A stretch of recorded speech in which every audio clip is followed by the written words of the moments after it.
Good afternoon,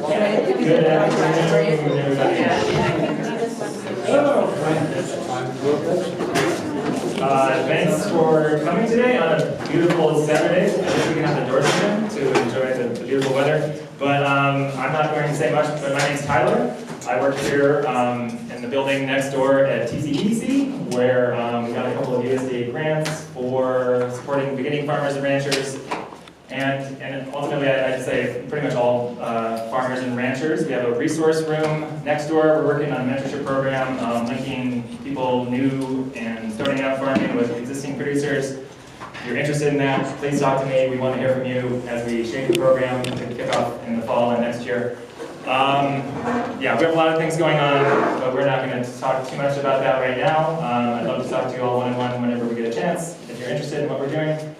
But the reason we're all here is to learn about FSA programs, which is kind of a challenging thing to learn about. They're really complicated, and but thankfully we have probably the best person to inform us all about that today, and that's Jonas Moya here, who's the lead FSA person for New Mexico. So I won't waste any more time blabbing on, but I guess I will just talk about what our schedule is for today. He's going to just introduce us to some of the programs. We're going to have a Q&A with him. We'll talk about where you can find the FSA office in Taos and who you can talk to. We have some business cards for those folks who couldn't make it today. And then after that, we have some partner organizations that are going to briefly present on their kind of FSA adjacent programs. New Mexico Farm to Table's here, the KIR Coalition's here, and the National Grazing Lands Coalition is here to talk briefly about all the things they're doing too that might be a good fit for what you're doing. So without any further ado, let's welcome Jonas Moya for coming all the way. Good afternoon, everybody. Thanks for taking a little bit of time on your Saturday. As Tyler mentioned, my name is Jonas Moya. I'm the State Executive Director for the Farm Service Agency.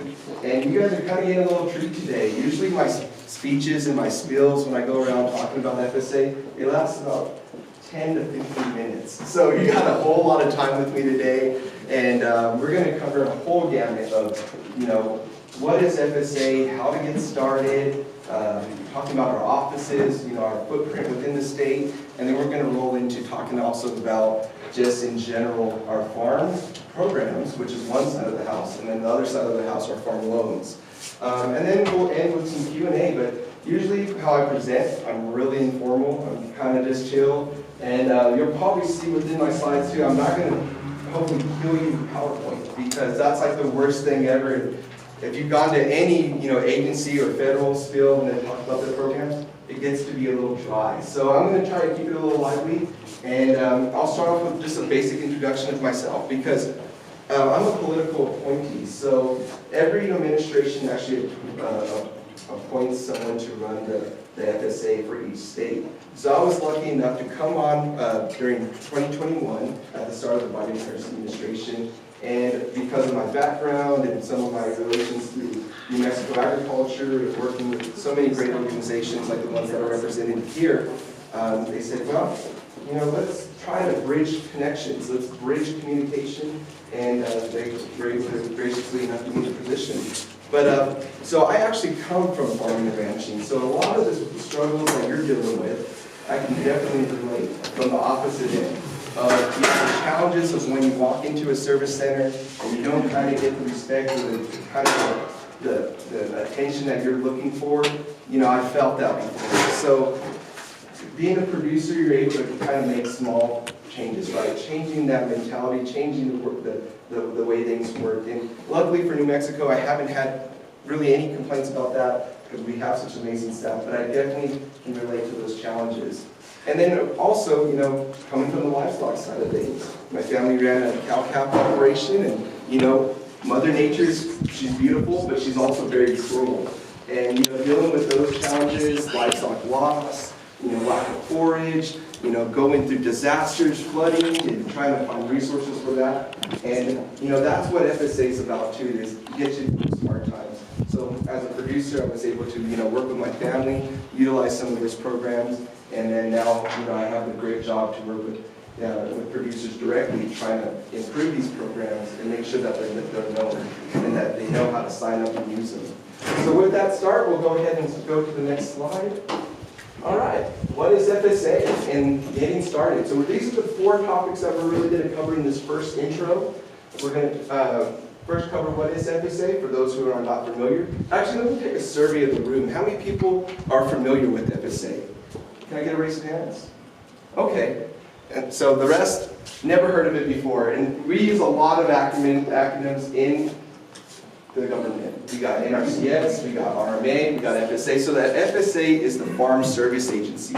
And we're under the umbrella of USDA, which handles all, which USDA is the Department of Agriculture, which helps with food and nutrition programs, conservation programs, and then farming and ranching programs as well. So the other part too, we're getting started. We'll cover that, and then our services, which I talked briefly in my intro about the program information, the loan information, and then we'll talk about tracking programs. How do you stay in the loop? How do I keep engaged and making sure that I know when deadlines come across my plate and when I need to sign up for things? Because that's going to be very important, because if you don't know about it and you're not signing up for it, you're not going to be involved and you're not going to get the resource help that you're looking for. And then the last part, as always, I'll give out my contact information. So if we could roll on to the next one. All right, the general mission of FSA, the Farm Service Agency, is to equitably serve all farmers and ranchers and agriculture partners through the delivery of efficient, effective agriculture programs for all Americans.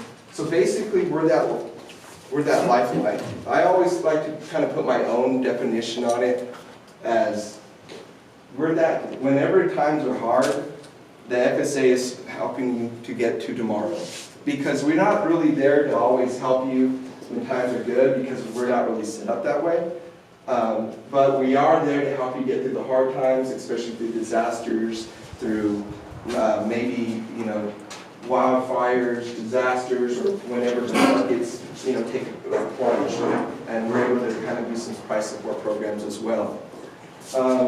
So we support all agricultural commodities, and we are a customer-driven agency. So customer-facing, you go to your local county offices, you meet with the staff, you build a relationship with them, you tell them about your farm and ranch, and then they'll cater to different services that they have available to them to your unique operation. Can we move to the next one? All right, FSA across the nation. We're a big agency. We have a lot of employees. We've got 11,000 dedicated staff throughout all the states and territories, 51 state offices, and 2,300 local service centers spread throughout the country.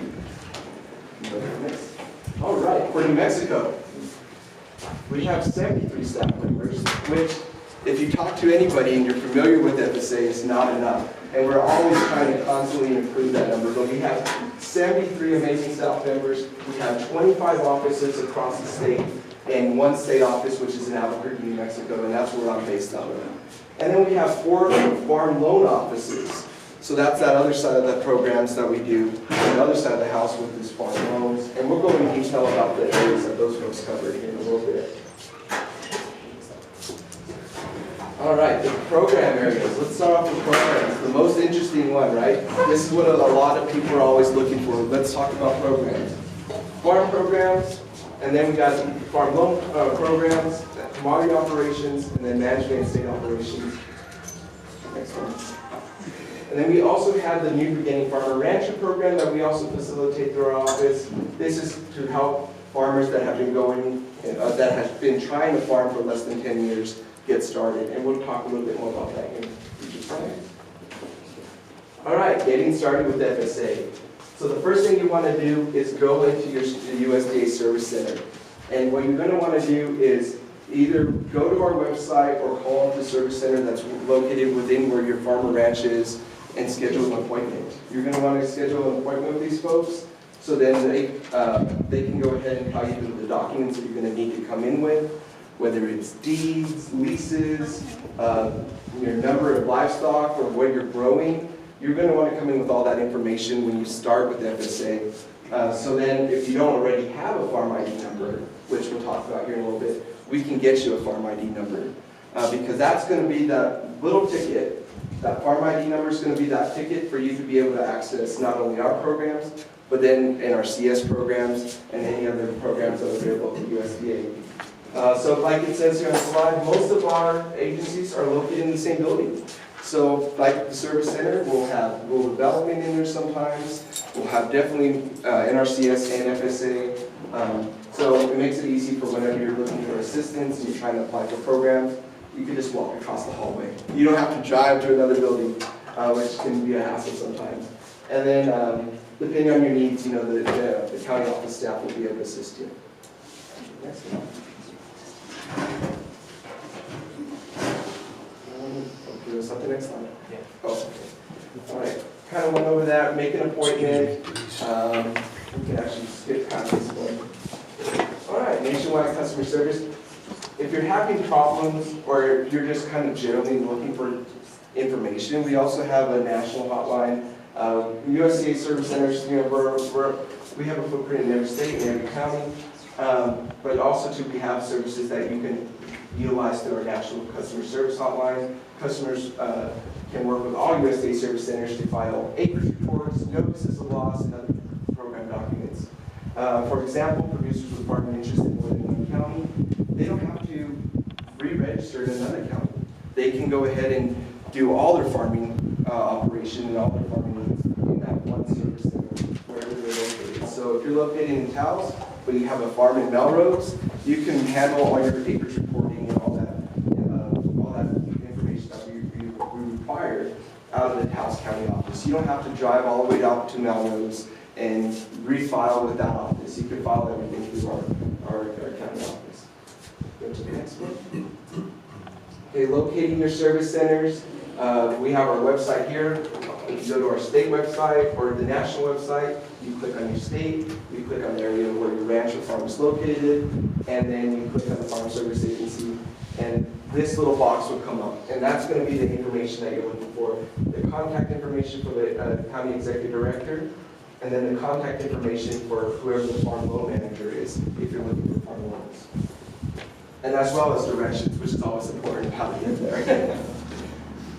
And the directions, of course. Go to the next one. Okay, schedule an appointment. Kind of went over that already. You know, email, phone calls, but that's like the most important thing. You just don't want to walk in there because you're going to come unprepared. And we're going to ask you a lot of different questions. We're going to have you fill out a lot of different forms. So you want to come in there prepared, ready to go. So that's why it's very important to schedule an appointment. And then also knowing what you really want to do. So you want to go into the service center with a vision of what you want to do with your farm or ranch. Whether you're beginning or if you're already established, you're going to have some goals and some ideas that you're going to work through with our staff. So go in there with that vision. Go next one. All right. So examples of things to bring, because I keep hampering about how important it is to come prepared and have your documents ready. So for example, you're going to want to come in here with lease agreements, bank account information, inventory or production records, legal paperwork, and then of course your personal identification numbers. Whether you're a sole entity or you're working through a partnership or any other corporation maybe, you want to come in with all those legal numbers so that we can go through these forms, which I'm going to show you here in a little bit. And like I said, think about your vision, what challenges you're facing. And the most important thing that I always tell people is you kind of want to do this on a yearly basis. And if you're a little bit of a bigger farm or ranch, you're going to want to do it more often, but kind of make it a yearly habit, especially in the beginning of the year, because that's before the chaos of everything else that starts throughout the year. It's really going to be, you're going to get people's most attention at the beginning of the year. Because the rest of the year, from June on, it's a madhouse. Or even actually, it's more like April on, it's a lot harder to get people's attention. So go in there, make it a yearly habit, put it on your calendar, say, I'm going to go in there, I'm going to talk about, all right, did I get more acres? Am I farming more acres? And if you have a farm ID number, you're going to want to tell your county office staff, look, I purchased the neighbor's farm, I have more acres now, let's change my portfolio. Or if you're selling livestock and your herd's decreased, you want to let them know this all beforehand, because If not, it's going to take a little bit more time for when a disaster does happen, or if you enroll into any of our programs, to kind of get your profile up to date and make sure that we're working with the right numbers and we're working with the right land and making sure that you have the leases that you might still have, back then whenever you enroll. So that yearly habit and having that yearly routine, very crucial. You can actually go to the next one. All right, talk about forms. So if you're a first-time FSA customer, you're going into the office for the first time, you have your tax ID numbers, you have your acreage numbers, you have your number of livestock. This is the form that we're going to have you fill out. And this is just going to gather general information, addresses, and that's going to be the address that you receive mail from. So that's the most important part. Is you're going to want to put, maybe if your farm isn't at your house, you're going to want to put the address that you receive your mail from, your email, your phone numbers, and other demographic information that may be required in that form. So that's going to be the AD 2047. That's going to be the first form. And then we can go to the next slide. So during your appointment, we're going to register you for the farm number.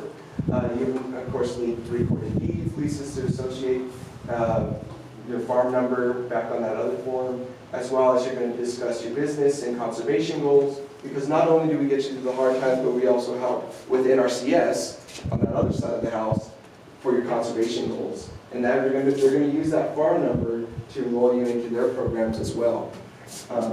So make a plan, making a plan to meet the conservation compliance provisions and environmental review processes. And that's going to be within the AD 1026 form. And then we're going to verify your eligibility, because there is different eligibility caps. So one big thing that we have is if you're a single entity and you're making too much money. So if you make over $999,000 a year, whether it's the business that's signing up for FSA programs or the individual, you're going to be ineligible. And you can, submit a request to waive that if there's like different circumstances, like maybe you sold a farm last year and you got more money, and then you moved and purchased another farm. So those last year tax documents are going to say that you made too much and make you ineligible. So there's different waivers that we can work through to make sure that, to represent your real income and really what that farm or ranch is bringing in. We'll go over different eligibility requirements too, and making sure to enroll you into any programs that might waive any fees or any documents that you might not need. So one of the things is, if you're Hispanic or a woman, for our farm loan fees, they're waived. So having that information and making sure that you're eligible for different programs as well as those waives, that's something else that we'll establish. So then we'll file your program application, we'll tell you about deadlines, and then we'll get you signed up for emails or text messages. And that's kind of looping things back into staying involved and figuring out when are the sign-up periods and what's going on in my county.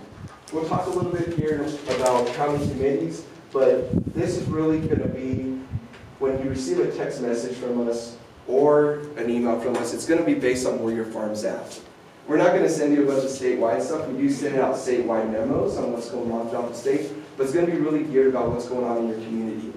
What disaster has happened, what program dates are coming up, is there a disease that might be coming through, that triggered a program that's just affecting maybe, your county. Those are all the information that you're going to hear about in our newsletters. And also, too, it's going to talk about county committee elections, and we'll talk about that in a little bit. Next slide. All right, so I'm kind of getting ahead of myself. I can't tell already by my slides. So we'll file your annual acres reports. We'll make sure you're connected with your local offices.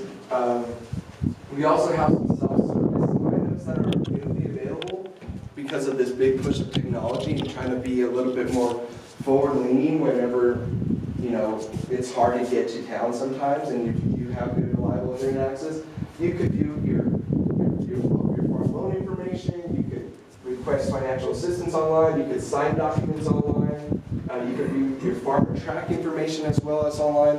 And before you get to do that, though, you'll have to come into the county office and then we'll get you an authentication account, which then you can just utilize from your home laptop, and then you can kind of stay in the loop of making sure that your farm or ranch is up to date, just online. So, that. All right. This is another thing. When I talk about yearly changes and coming in with the, that kind of practice of going in every year. If you've moved, you want to update any information that you have, email addresses, mailing addresses, phone numbers, because if we're going to continue to use what's on file, and if you change at any point, that information is no longer relevant, and we won't be able to get a hold of you, and we won't be able to assist you. So making sure all that stuff is up to date. Like I said earlier, share police information, report changes to your operation structure. Maybe you were raising chickens at some point, and then you decided, hey, I'm going to pivot because the poultry market isn't really good for me right now. I'm going to switch to raising sheep or cattle. So we want to know these operational changes. We make those adjustments for our programs and how to make sure that your farm is up to date. Keeping the records current, so also notify us because a lot of our payments are direct deposits. So if there's any changes within your bank account, you're going to want to make sure that those are up to date, your most recent account numbers and what bank you're working with. And then also you want to make sure that to ensure that your farm operation plan reflects your current operations. So I kind of talked a little bit about that already. In relation to land, labor, capital, equipment, all that stuff is very important to know. And then any interest, like I mentioned, if you change livestock or crop operations. Let's go to the next slide. All right. Now we're getting into the meat and potatoes of things. So let me just take a general overview of any questions up to this point. I know I said I would save questions to the end, but I think this is kind of a good little pause because we just talked about if you've already established, your FSA relationship and you're already a rancher or farmer, we established, right, you want to make it a yearly practice to go in there and talk to folks. Now, if you're new and you haven't, is there any questions on the track number or the farm ID numbers? Yes. Define new. New. So it's a wide. That's a very wide lens. So new for FSA would be you don't have a farm ID number. So you're new to our programs. You're new to meeting our staff. That would be new. Yeah. Because also too, you could be a farmer and growing food for yourself for years, right? But once you cross that threshold of saying, hey, I'm going to go ahead and start selling these products at a farmer's market, or maybe I'm going to work with a co-op and start selling them within the food system. That's when you're going to make that change and say, yeah, I need to utilize FSA now because I'm a business. Because we don't have programs for backyard farmers that are just using for their, for their household needs. But we do have programs and assistance available for those that are making that transitional move to be, a business. So that would be good. Any other questions? Yes, back there. So if you are leasing land, you don't have the deed, you can still file a number? If you're leasing land and you don't have, as long as you have a lease agreement. We need some kind of documentation that's going to tie you to the land. So as long as you have that lease agreement and it details the term, the years, and that it's you, that the business that's actually registered with FSA that's leasing it, then we're good to go. And then we'll put that in your file and you'll be ready to go. Any other questions? All right. So let's dive into this stuff. Next slide. Disaster assistance programs. More acronyms. So you'll hear a lot of people talk about NAP. And what exactly is NAP? It's a non-insured crop disaster assistance program. It provides financial assistance to producers of non-insurable crops with low yields. So that's when you have low yields. That's when NAP is going to go ahead and kick in due to a disaster, or you have a loss of inventory. You have a hailstorm that's come in and wiped out, your cornfield. That's when NAP comes into play.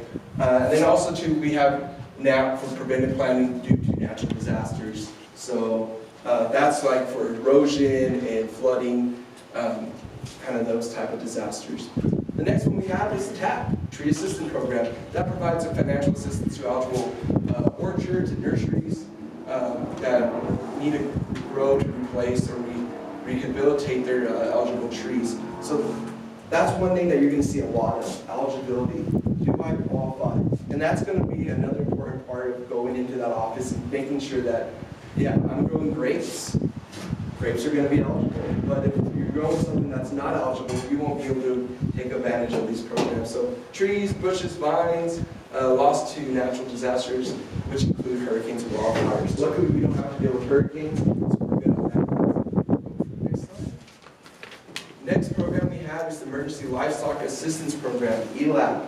That's a big one that always seems to trigger here in New Mexico because it feels like we've been in a drought for 20 years. And it's just a continuous drought. So ELAP is an emergency assistance program that helps livestock producers, honeybee farmers, and farm-raised fish. It covers losses due to eligible adverse weather and loss conditions, including blizzards, diseases, water shortages, wildfires, as determined by the Secretary of Agriculture.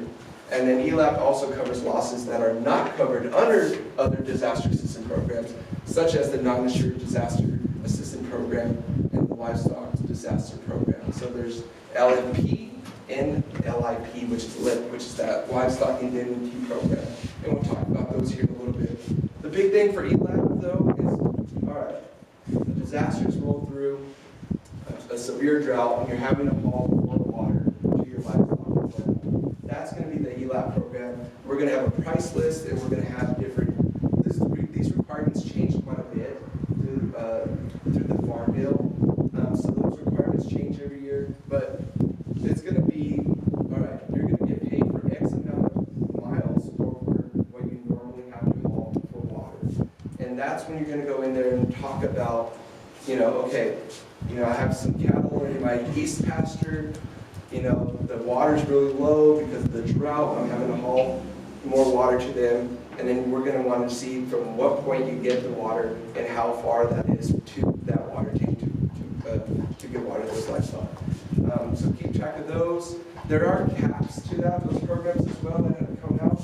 So, but you want to just get the overall picture because, I'm just kind of warning you that there is caps on prices and the amount of hauling miles you can report, but it's a little bit of assistance, like I said, to get you through those hard times.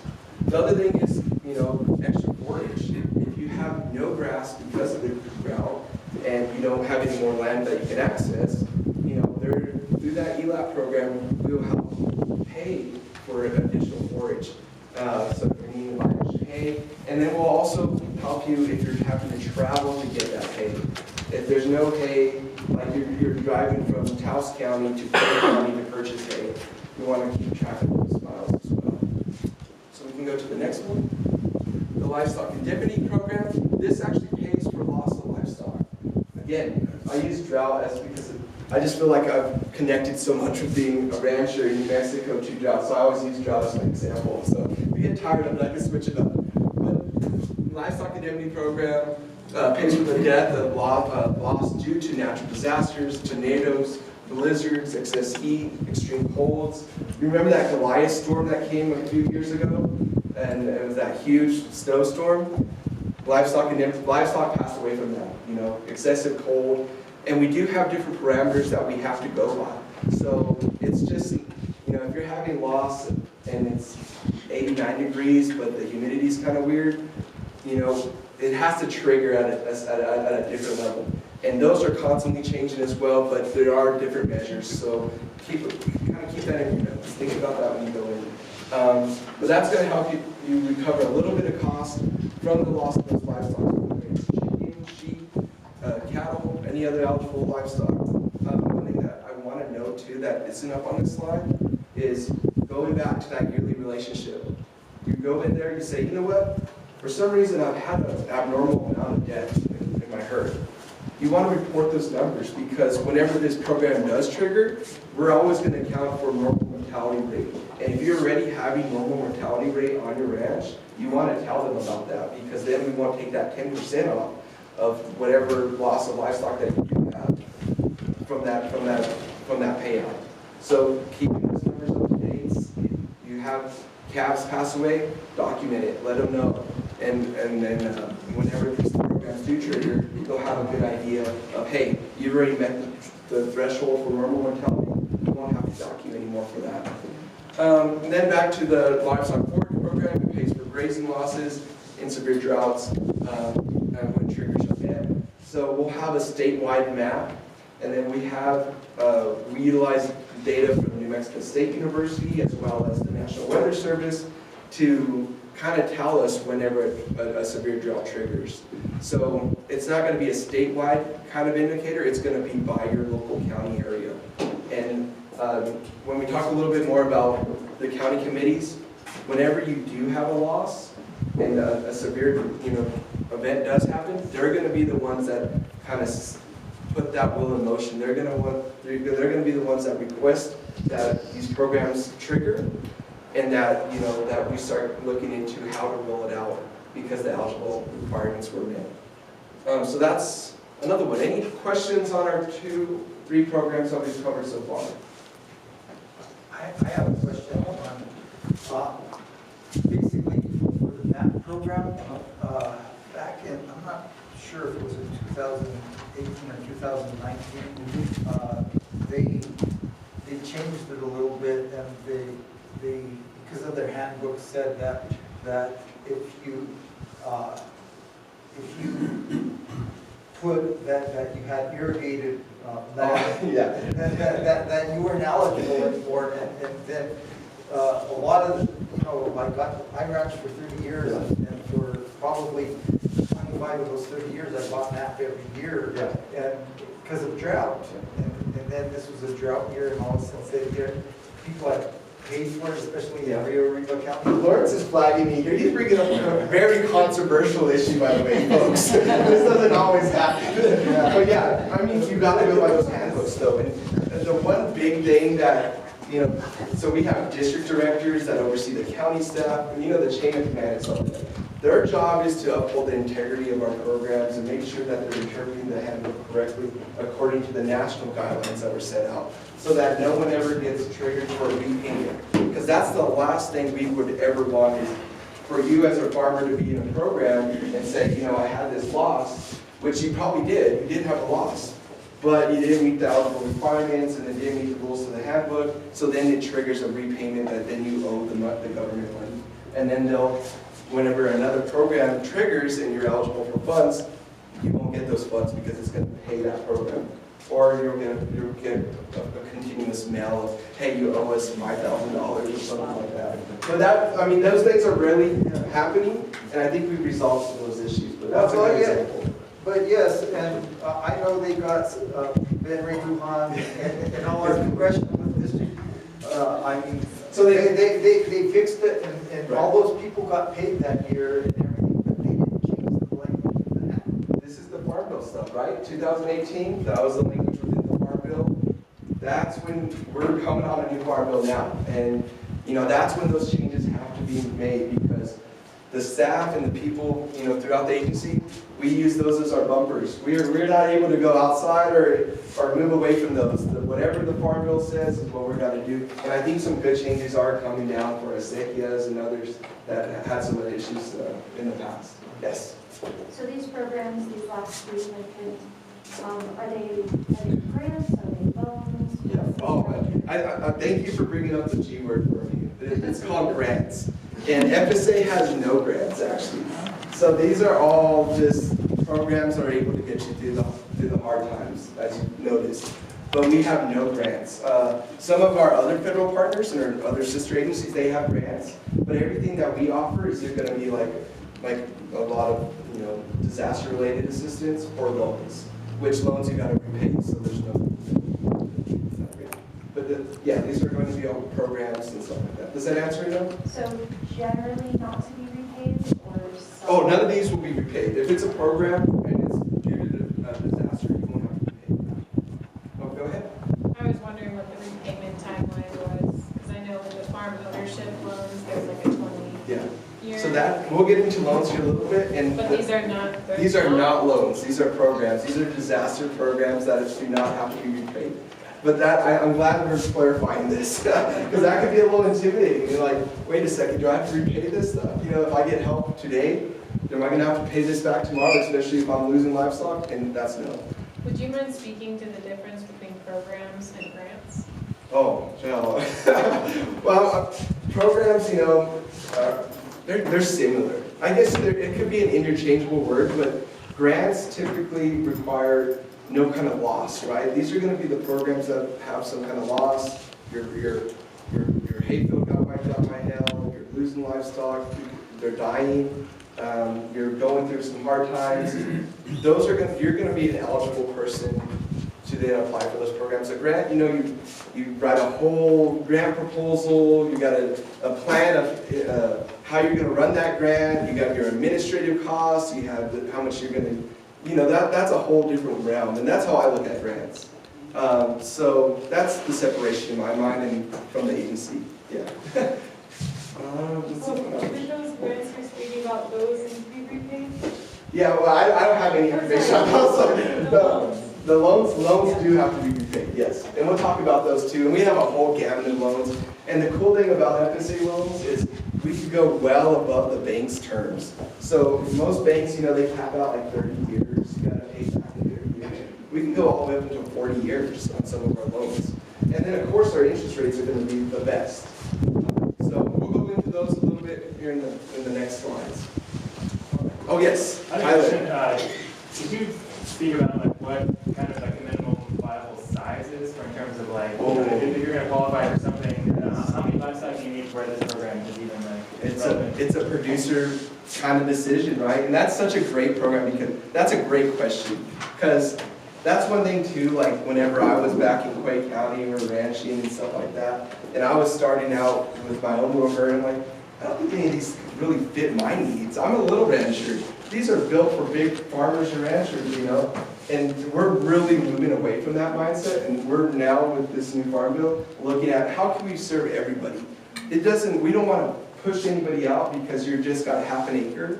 We want to actually encourage you to come and work with us so we can grow that half an acre into more land for you. And we'll talk a little bit about that too with our other partners who are in the room, the urban ag folks, and what exciting things we're doing with FSA and urban ag. So that's really the future of our programs and our opportunities. But for now, it's up to the producer.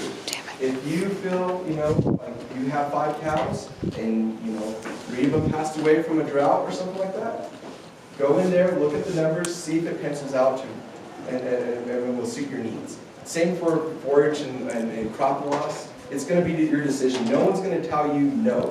But you'll look at the numbers sometimes and be like, it's not worth it. You know, I'm getting paid, you know, a very small amount. It's going to be a check for $17, which could make a big difference sometimes, but it might not be worth what you want to pursue, you know. So no cap on size or anything like that, or no minimum, but we make those producer decisions as a business owner.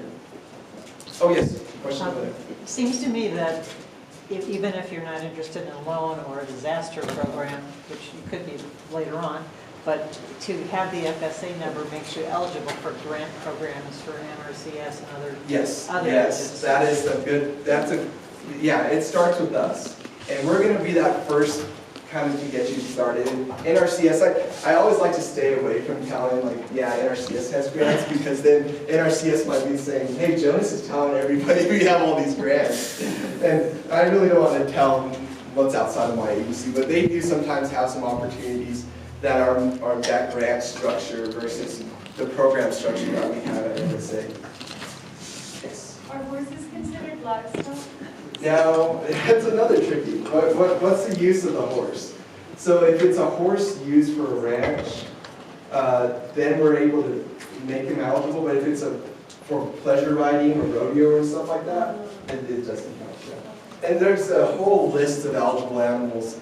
Well, we would spend probably 2 hours talking about what's not eligible and what's eligible here, but yeah, it just depends on the use of the horse and stuff like that. Yeah.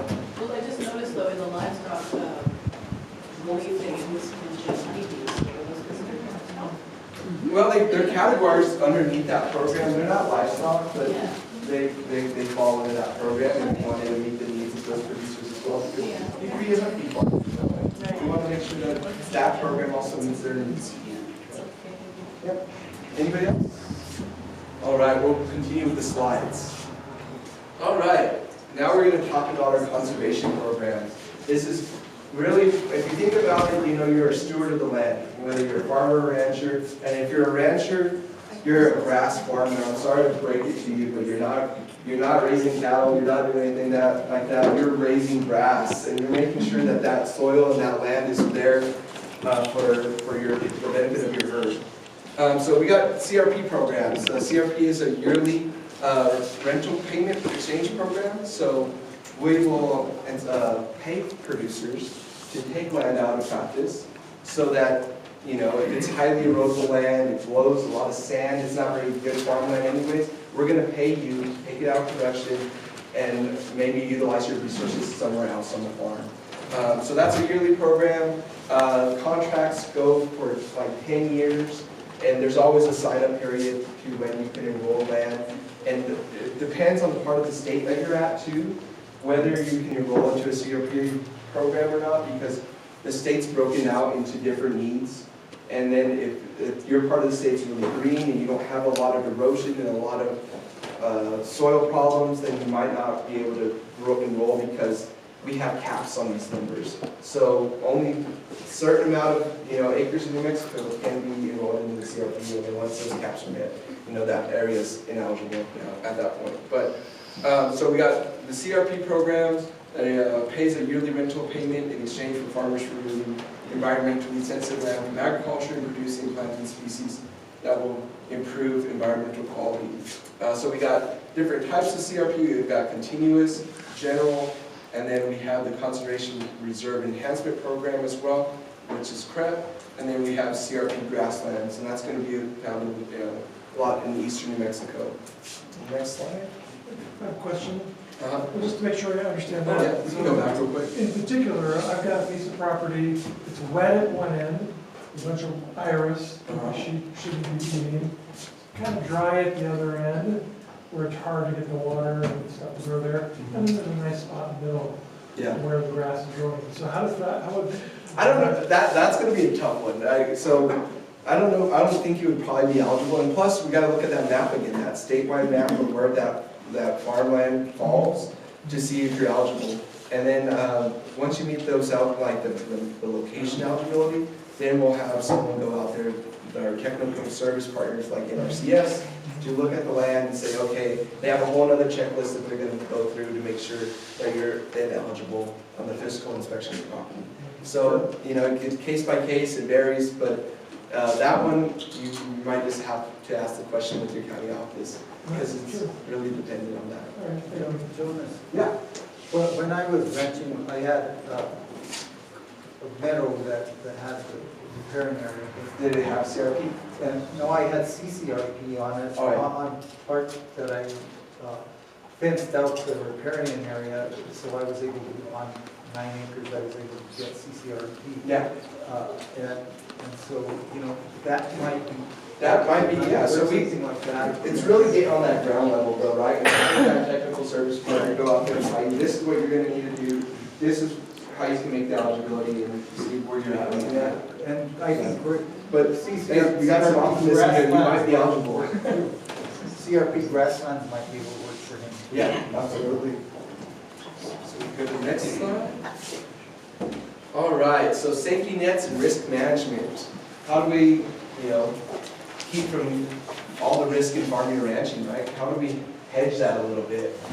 All right, we got a loan deficiency payments, which is the LDPS. The LDPS occurs when the loan rate exceeds the exchange rate. The monetary difference between the loan rate and the exchange rate is the LDP amount for a given day. In order to be eligible to receive the LDP, the producer must retain beneficial interest of the commodity. So current LDP, and this is a good example. So, the current rates for ungraded wool is 40 cents a pound, and then the unshorn pallets is $2.75. So that's that risk management of when the market prices are not really in the favor of the producer.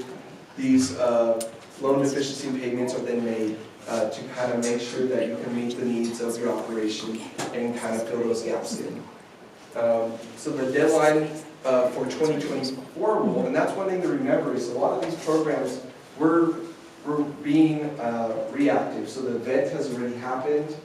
the prices already are awful, and then we're reacting the next year to get you to where you need to be. So the deadline for 2024 rule is going to be in 2025. So that next year when you go in, you know, like I said, that yearly appointment with the FSA office in January or sometime at the beginning of the year, you're going to be able to kind of say, hey, last year really sucked.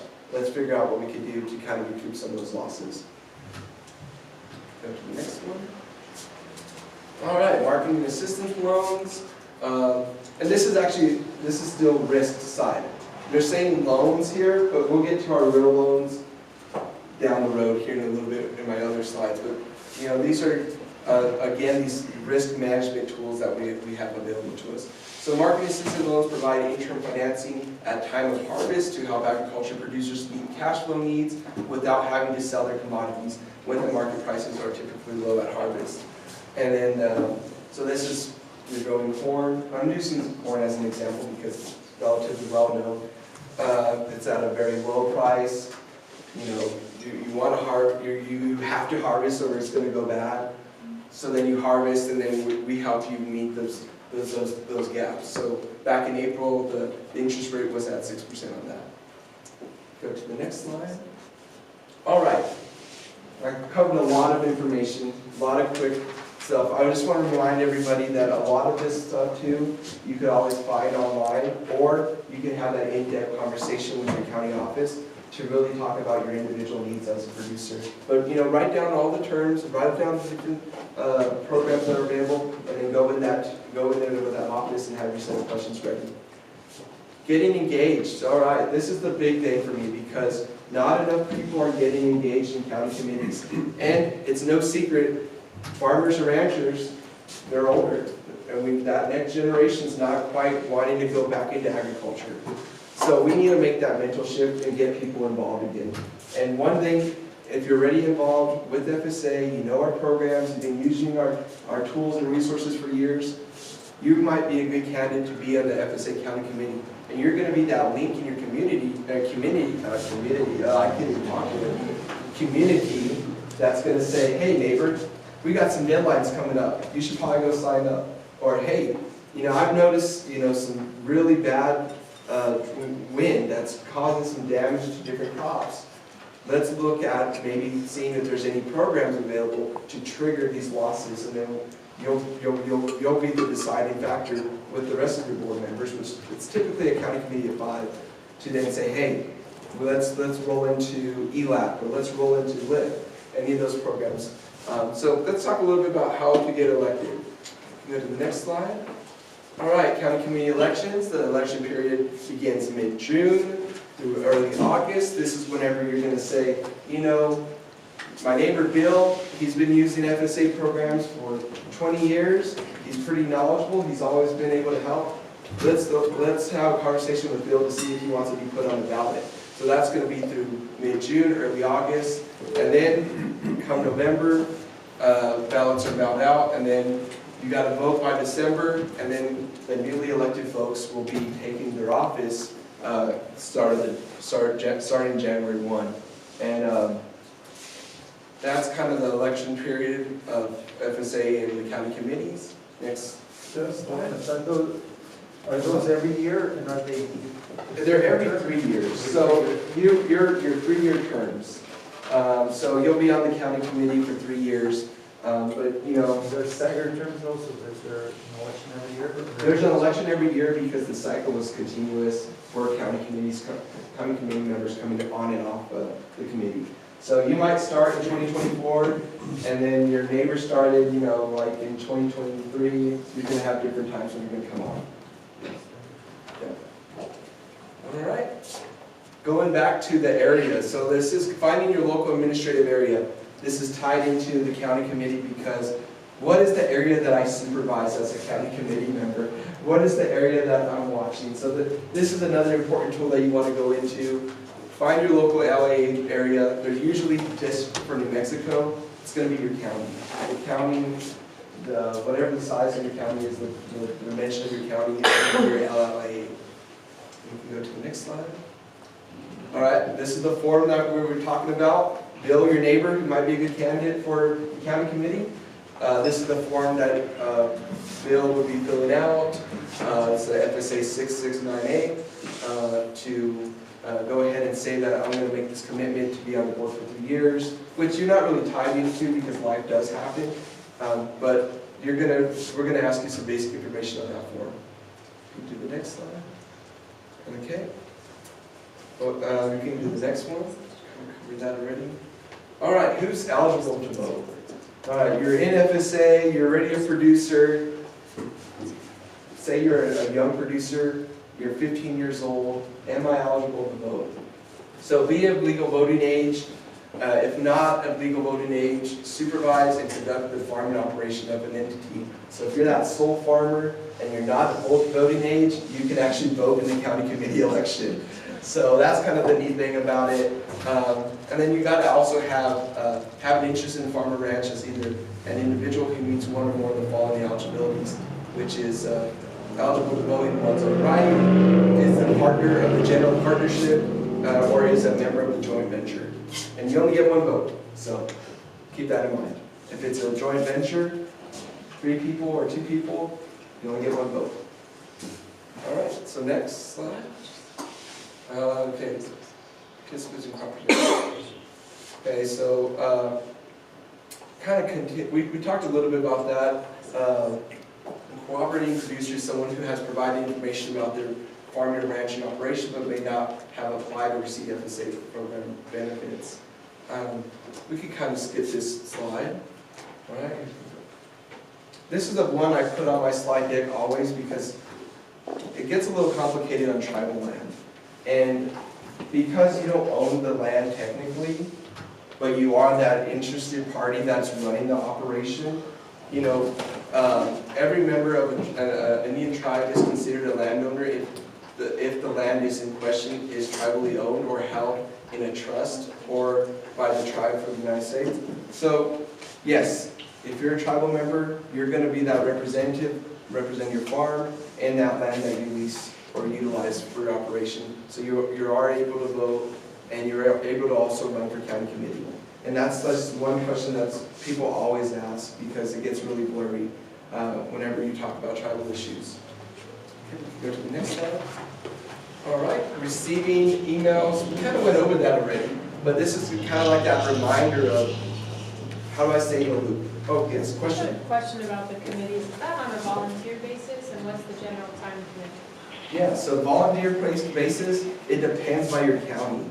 So it depends if they're going to meet monthly. Typically they meet monthly for about 4 hours. So they'll meet in the afternoon at the county service center. They'll talk about the programs that they're administrating, what needs to be voted on, what prices need to be set. So they'll go through a whole gamut of different items that really affect the county and the individualness of what they need to be acting on. And if any disasters have happened, they're going to be the ones that talk about it at that time. Like, hey, let's go ahead and trigger for these different programs. And the funny thing too, I'm glad that you brought that up because county committees are actually the boss of the county executive director. So if you usually think about it as they report directly to the county committee. So anything when it comes to performance reviews, making sure that they get if their year in time and their grade step increase is needed, that the county committee is the one that votes on that stuff. So they're the boss of the county executive director. And then the district director, which I probably might get into the weeds on things, actually kind of administer the relationship between the state office, the county committee, and the county executive director. Did that get at it pretty good? Any other questions about the county committees? Yeah. If you're just leasing, you don't own land, but you're farming and you have an FSA number, can you be eligible to vote? Yes, you're eligible to vote, yes. Because you're that operator, you're that sole responsible individual of that farm. So yes, if you're leasing, you're still eligible to vote. And this is kind of my skill too. If you're already involved in FSA, throw your name in the hat. We definitely desperately need county committee members. Sometimes I go to these counties and they're able to have a board of 5 and they have a board of 3. And these folks have been on their, you know, their max, they maxed out, they can't run anymore. So we need some new folks in there to get involved, learn the process, and then help spread the word of FSA programs. Yes? How do we find out who is on our county committee? So that information is going to be available at the county office.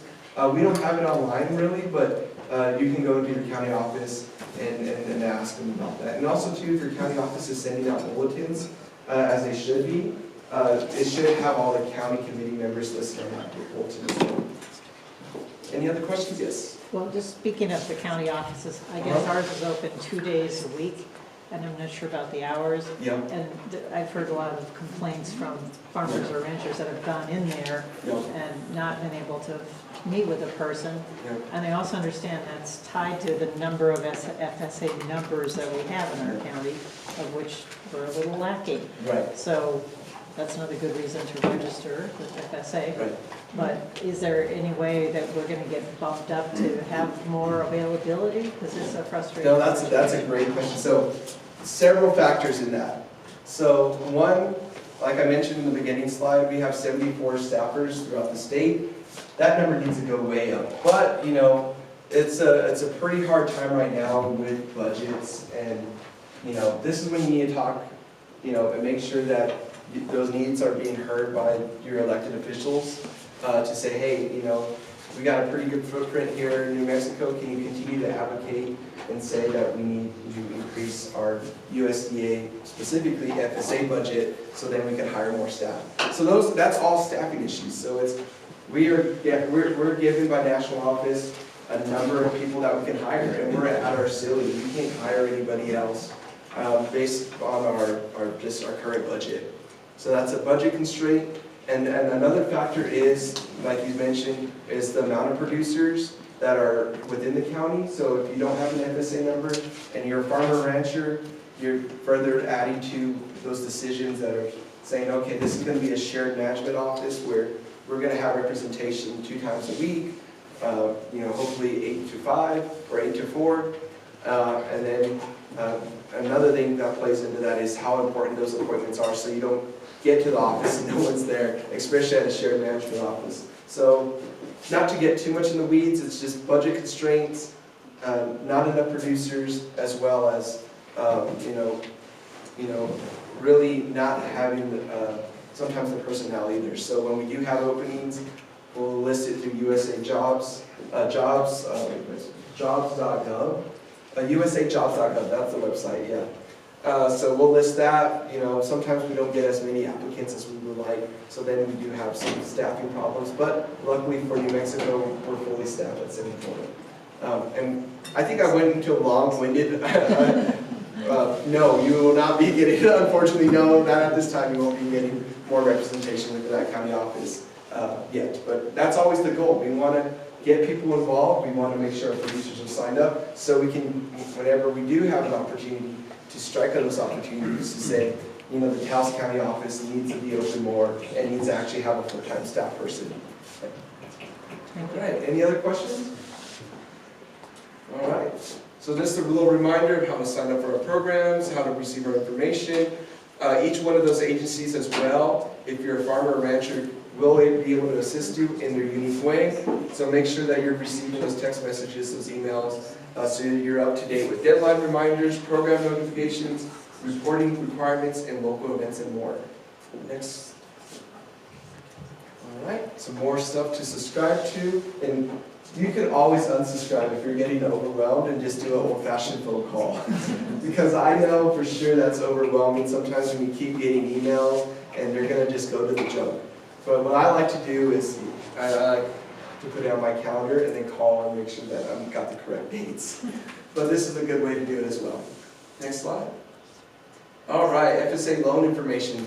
Now we're getting into the second part of the house. We talked a little bit about programs. We talked about county committee members. We talked about their roles. We talked about the offices and our footprint within the state. Let's talk about our loans.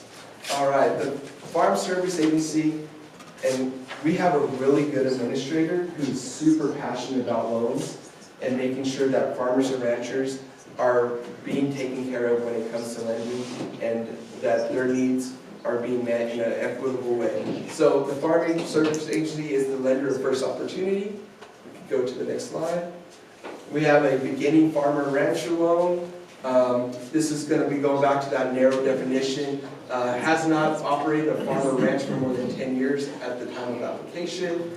Additional requirements for being an FSA becoming a beginning farmer real estate program is that the farmer owns less than 30% of the average farm size in the country where the farm is located and headquartered. So that's the beginning farmer rancher loan. Go to the next one. What are the advantages of the beginning farmers receive from FSA loan programs? You get priority funding.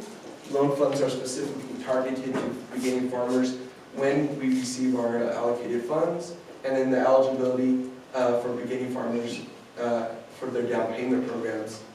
So say you're a beginning farmer, you meet all the eligibility requirements, but you don't have enough money to purchase or to put down the down payment for that farm that you want. You know, that's going to go back to to the type of loans that we have here in a little bit, which I'll go over. But this is just kind of giving you a brief overview of what to expect if you're a beginning farmer and you're looking for loans. Go to the next one. All right. So the lending basics for FSA, like I mentioned, it's our goal is to graduate you to be, you know, more of a candidate for traditional lending. But we'll look at the 5 C's of lending, which is character, capital, collateral, making sure that the conditions in the market of whatever you're growing are, you know, are decent, and the capacity to repay. So when you go in to apply for one of the loans, you want to make sure you know your credit score, you know your cash flow, know your farm finances. Come in there with a budget. Come in there with some numbers, because so many producers, and I'm guilty of it, you don't keep track of everything. You don't know your cost, and most of it's like your labor cost. So we're going to want to make sure that you kind of know your labor costs. You know your cost of your inputs. You know the cost of harvest. You know the cost of the machinery that you use. And that's all going to be information that we're going to put into this great equation to figure out if you're eligible and if you're able to get any of our loans. And then plus, have a plan. Just don't go in there and say, I want to grow tomatoes because I feel like growing tomatoes. Have a marketing plan. Have a plan of how you're going to harvest. Have a plan of where you're going to sell those tomatoes. And, you know, come in there with some knowledge. And we're going to kind of quiz you on that and ask you, you know, do you have experience growing this crop? Do you have a mentor that you're using? Are you working with somebody and, you know, to figure out, you know, how to be successful in this business venture? Because that's one thing that so many of us forget is at the end of the day, your farm or ranch is a business. Yes. So just to say that a lot of this might sound really scary, but Yeah. we have an awesome SBDC, Small Business Development Center in Taos on Civic Plaza Drive. Anwar Kalin has agricultural background himself, and he can help you with your business plan. And TCEDC, right here, the building you're in, can help you with your marketing plan. So you're not on your own. Yeah, and it shouldn't be scary. There's so many great tools out there, and it just really starts with having that conversation and that full thought of where do I want my farm to be? What do I want it to be? Where do I want to sell my products? How do I want to market it? And you know, Jillian will be able to help you find those connecting resources to get you ready to have that conversation with FSA in the future. So next slide. All right, types of FSA loans. All right, we talked a little bit. Any questions about the beginning farmer kind of area? If you're a new farmer and you're trying to apply for a loan, and you're the benefit of that? And yes? I just want to get clarification on beginning farmer and rancher and the definition of that in relation to the beginning farmer and rancher loan. Is it 10 years just in general, or 10 years that you've been operating with a farm number, or 10 years that you've been filing a Schedule F? Yeah. What's the... So it's going to be 10 years of experience. So you don't have to be operating, you could have worked for a farm for 10 years, but you want to start your own farm, that's going to be an eligible kind of measure as well. So that really what it is too is you don't have to have the files, you just got to have some experience coming and getting a loan to be eligible beginning farmer rancher. But if you have been filing for over 10 years, you're ineligible. So you've been in operation, you've been selling your product for over 10 years, and you're ineligible at that point. But those are kind of the indicators. Did that answer enough? Yeah. All right. What are the age requirements? No age requirements, that's the beautiful thing. You could have started when you're 50 and you never farmed in your life, you're a beginning farmer rancher, but you have some friends that can mentor you, help you, and that's where you could start. And your 10 years being raised on a farm, is that count as that? So, I've got my grandson here, I was thinking of him yeah. to be graduating from high school, he wants to go into this, and those years of experience counted in 10 years? So whenever they start filling out the loan application, if there was direct on farm, and it's gonna be kind of at the discretion of who's helping you fill out this loan and what their venture is.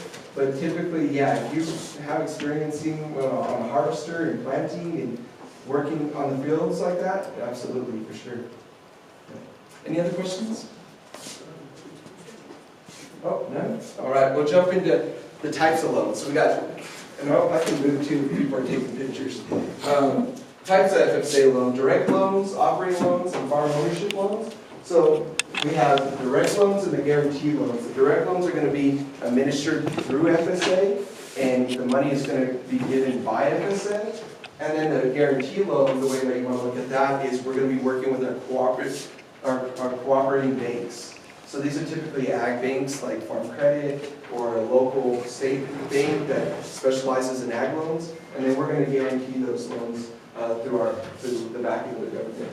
So we can go to our next slide.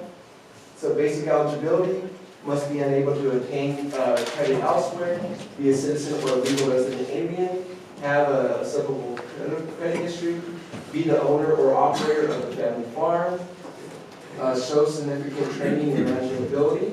So that's that experience. Going back to say, am I comfortable with being the lead, basically CEO of this farm?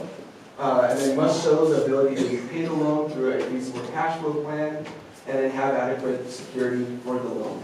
So there's got to always be a little skin in the game, right? You got to have something that you could also, use as collateral. So we can go to the next, and that's for direct loans. So these are the direct loans information.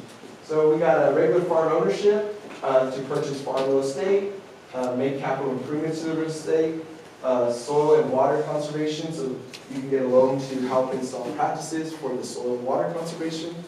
And then also you can get a loan for loan closing and related expenses. And then the only thing though, the caveat of it, it's not eligible to refinance any existing debt. So this has to be all new stuff that you're venturing in, and it can't be used for refinancing existing debt. And that's a regular FO farm ownership loan. Next slide.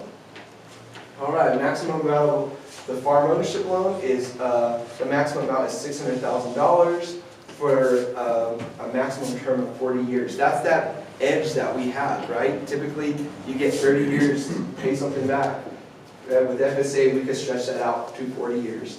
And then FSA can provide 100% of the financing or work in participating with another lender. There's no down payment requirement under the regular farm ownership program. So go to the next slide. All right, down payment farm ownership program. So this is another type of loan to get that down payment. Must be either a beginning farmer or identify as a member of society of a disadvantaged group. FSA can lend 45% of the purchase price or up to $300,150, whichever is less. Applicants must make at least a 5% down payment, remaining 50% to come from participating lenders. And this term limit though is capped at 20 years. So you're only able to do this down payment farm ownership program for a max of 20 years. Participating lenders must use a 30-year amortization, and then cannot balloon for 20 years. Go to the next slide. All right, operating. So this is an operating loan. You're already in business. You need some operating money to buy seed or to buy forage and feed, or you need for breeding expenses. So So these are 1 to 7 year terms, typically with a loan limit of 400,000, and the use of this loan will be for annual operating, breeding livestock, like I mentioned, or machinery purchases, and refinance non-real estate farm debts. So that's what that can be used for. Jonas, Yeah. does that operating loan, does it work like a line of credit? That's exactly right, yeah, so it's gonna be a line of credit, you won't, if you do that max $400,000, it's not gonna be all in your bank account tomorrow, it's gonna be, you're gonna be submitting some information, like, hey, this is, you know, I'm gonna buy this tractor for $8,500, can you advance me in this, so we can go ahead and purchase that tractor, or my seed's gonna be, you know, $5,500 this year, you know, call up that farm loan specialist and say, hey, I need an advance on this, and it's gonna work just like a line of credit. Before you go into youth loans, on our first program, we had capital improvement, and then you had the operating loan. What's examples of capital improvement? That's a good question. New working pens. If you need to build corrals, or you need to improve your barn, or you need to improve anything on the farm that, you know, it needs improving, maybe even fences. Fences have been a, you know, kind of a big deal, so that's what you could use as for that type of loan. And that's the one up to 40 years. Yes. Okay. Yeah. Whereas this, the operating, you could use to buy equipment. Yes, absolutely, yeah. And they're kind of interchangeable, you know, you gotta have that, again, it's all about these relationships and being very transparent with who you're working with at FSA to say, this is what I wanna do. And these guys are gonna be the experts, and they're gonna be the ones that really wanna make sure that you're set up for success, and they're gonna put you, or steer you in the direction that you're gonna wanna be in. Yes?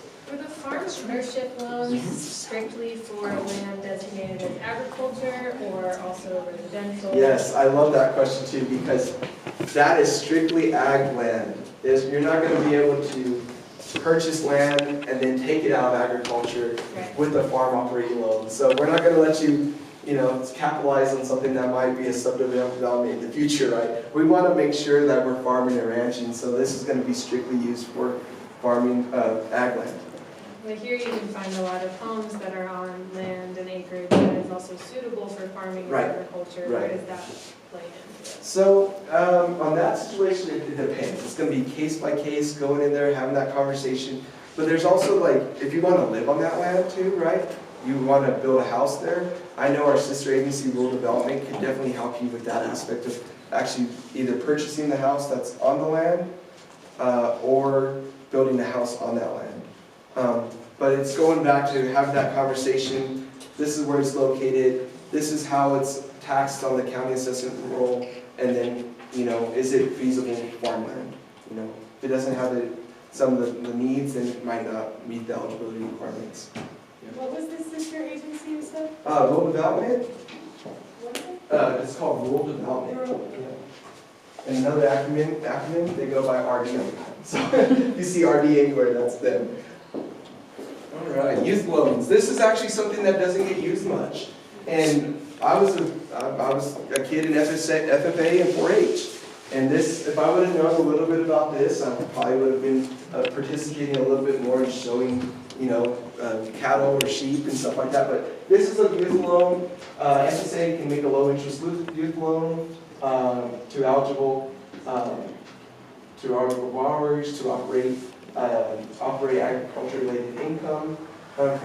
So you're able to buy show animals, you're able to kind of purchase seed if you're starting to get your feet underneath you, or supervise projects, which is like I mentioned, showing. And that maximum loan is $5,000. Loan collateral consists of crops, livestock, equipment, or other items purchased with the loan fund. Repayment schedule is worked out with the loan officer and tailored to the project.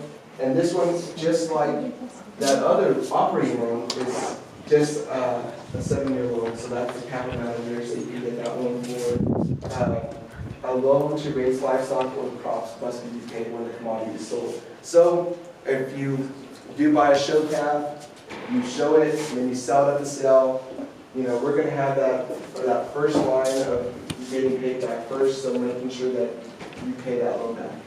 Yes? So what is the age limit No, I actually don't know the age limit. I'm pretty sure it's anybody under 18. So there's going to be someone that actually supervises and makes sure that they're going to sign off on this. So an adult will go with a 15-year-old in there and say, I want a $5,000 youth loan. You're going to still sign off as the adult that you're going to supervise and make sure that the project is handled correctly.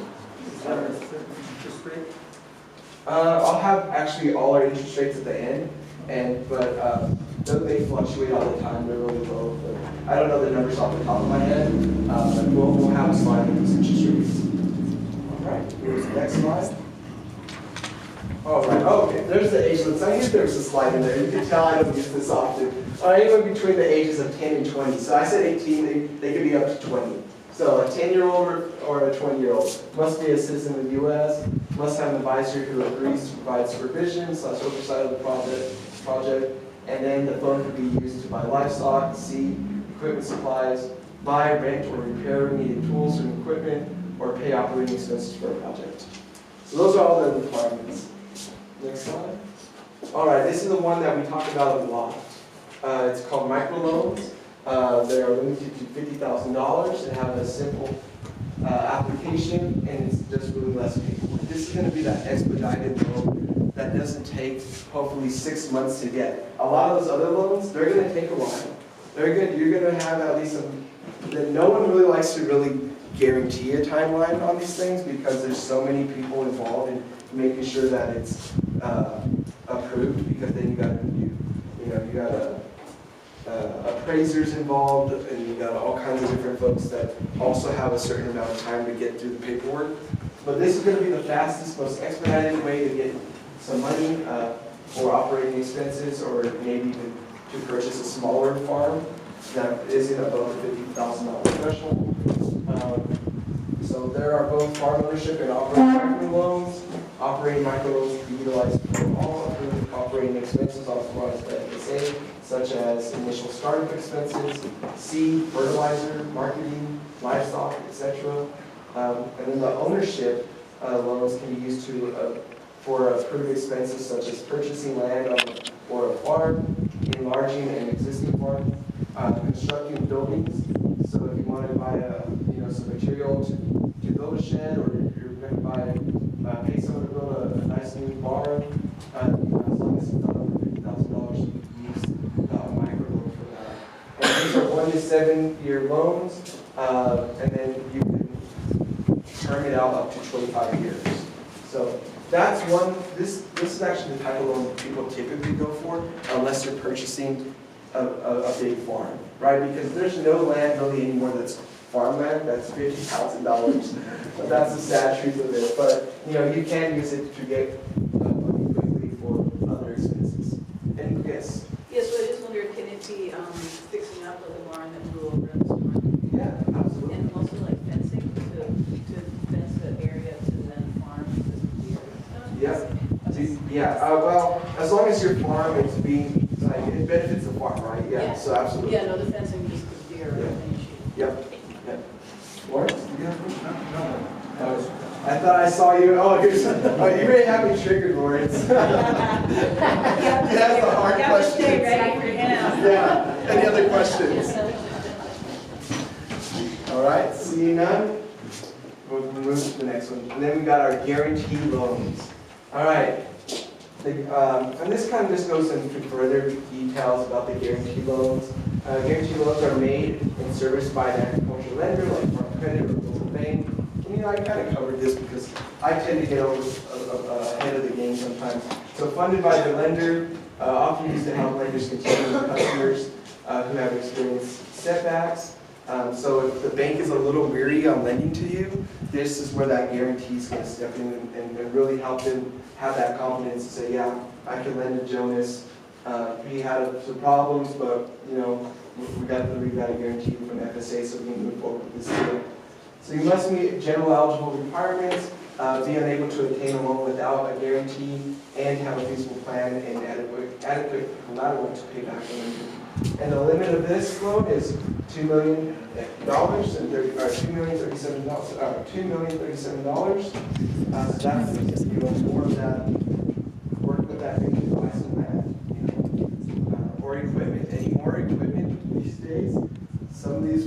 sometimes they might push close to those numbers, especially if you want one-to-one. So that's kind of the overview of the guarantee, and the eligibility of the guarantee loans. Next. All right, those are those interest rates you're looking for.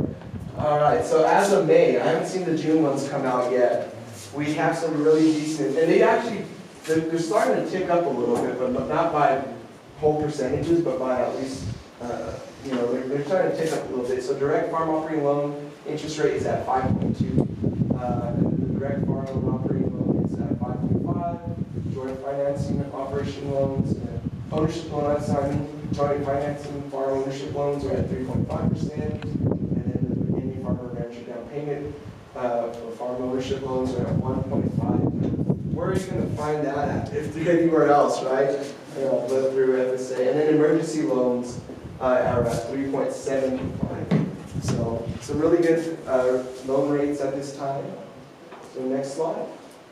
So the online resources, I just want to kind of remind you guys again, because I kind of throw a lot of information at you all at once. This is where you can find additional information. But if you're not comfortable with going online and kind of browsing our tools, you can also go into our service centers and we'll be able to help you there as well. So next slide. And then here's my contact information. So as I mentioned, my name is Jonas Moya, I'm the State Executive Director. This is the number to my office, so you can call me anytime if you're running into any issues, or if you're kind of wanting more information, you're not getting the help that you need at the local level, I'll be able to assist you. And also shoot me an email. I don't mind getting emails. I'm like our administrator. We have a really good administrator where he gives out his cell phone number when he goes to national conferences. It's like the most wild thing. So, but this is how you can get a hold of me, as well as finding more information about what we do at Alianza through our state website. So we can actually move to the last slide. This was when I originally thought we would take questions, but it's a lot funner to take questions when we're going through the slides. So any additional questions? Yes? So, with getting loans between a lender or the FSA, I set out for for instance. Is there a reason we would go for one or the other? It really just depends on the amount and if there's a lender that's available in your area. It's really up to the producer to make that decision. All right, these are the loan limits when it's a direct loan from FSA. So looking at those loan limits and the plan that you're having, that you might use that money for. And then there's that other decision, all right, I have a lender that I've been working with for 20 years. They know my financial background, they know me when I go to that bank. I'm gonna work with them and get that guarantee loan from them. And plus that's up to $2 million. So if it's a bigger land purchase, you can go ahead and work with that lender. And one thing too that the slides don't talk about is you can mix and match. You could get a guarantee loan and a direct loan from FSA at the same time, but they gotta be for different things. But they can kind of build into what you need to do for your farm ranch operation. You're not just stipend into, all right, I've already gone the guaranteed route, I just have to go guaranteed. No, you can work between the two areas and the different loan options as well. So you already have a guarantee loan, you own your farm, but you really need to get that new, squeeze chute or that new harvester that's under $50,000, then you can jump into a micro loan and do that. So the flexibility is there. It's just about going in, having that conversation, and saying, you know what, my options are just stacking a little bit. And the interest rates too. Oh, the interest rates, for sure. Yeah, the bank is not going to give you always those interest. They're not going to give you those interest rates. Okay, so those are. Yeah, those are fixed to the direct loans. Gotcha. And where does the FSA lender for this area come out of? And who is that? Oh, I couldn't tell you honestly. What you want to do is, the bank would know as well. If they have like an ag lending department, then more than likely they're going to be a lender. But we have a whole bunch throughout the state. Really it's up to the discretion of the producer. I know that if you call the farm loan office, they'll be able to tell you some lenders that they've worked with in the past. No, I'm saying, who is the FSA lender? Oh, no, The agency. the agency, the government, yeah. So who is the lender assigned to this area? oh, there's several. I don't know. It just really, there's not just one lender that you can work with, it's any ag bank. So like you can build a farm credit, ag trust, or any of those lenders. But we don't really steer anybody to one person, it's up to you. Jonas, do you have more than, I know when I was ranching, they did, every office did have, where they were doing the lending, you used to have to go to Alamo. Yeah. So I think, actually, can we go up on my slides? I think we have a map. We might have flew through it. Yeah, beginning? Yeah, it's in the beginning of the farm loan stuff. Back. Oh, back. Did we miss it? Oh, that, yeah, so these, That's a question, who are the four farm loan officers? yeah, so there's gonna be one in Clovis, Estancia, Las Cruces, and Roswell. Those are the 4 offices, but I think I have a map of them. Let me, You can also go to USDA as well and pull up your county, and they will also give you the list of who's working. Yeah, there's a service center locator that's got Yes. everybody's service, but those are gonna, including the farmer. Here at the Troy Estancia? for this area, it's actually gonna be Clovis. And they actually will come out and meet with you too. And they're very versatile of working with you online or over the phone and emailing you the information. I guess I don't have it, darn. But I used to have a map of where the offices are, which it doesn't, I mean, if you know where Clovis is, that's what, one office, that's where they're gonna be headquartered. Then Roswell, Las Cruces, and then Estancia. And they'll come work with you. Oh, there's not. You can reach out to TCEDC here and they can actually I have one more question, Yeah, no. and I won't ask anymore. I didn't know if you're interested in No, actually, back in the 90s, I went to FSA meetings. I was looking my ranch a lot at that time. And I went to the FSA office, and I was talking with a gentleman, and they were told me that they were the, the lower supervisor, yeah. well, no, but they were the source of last, whatever it is. So that they told me I had to go to 3 financial institutions and get turned down. Before they wanted to, still have an application. Yeah, so they're bringing up all the good questions today. Well, you know, that's a long time ago. Yeah. So we're different then. But that's not the case. No, we want to get away from that kind of mentality of being a lender of last resort. We really want to give people the right impression off the front of getting started or continue to be successful farmers and ranchers. So we really encourage you to come talk to our loan staff first, or maybe as you're having conversations with multiple vendors to see where you would fit in and what would be the best fit for you. And if you meet the eligibility requirements, because it goes back to that checklist, they're just kind of going through it to make sure that you're eligible. But we really want to have people come and stay first. And our administrator is very passionate about that. Yes? I'm just curious heavily on how the FSA might be supporting either through these programs or programs that might be in the pipeline, stewardship of healthy lands. Yeah.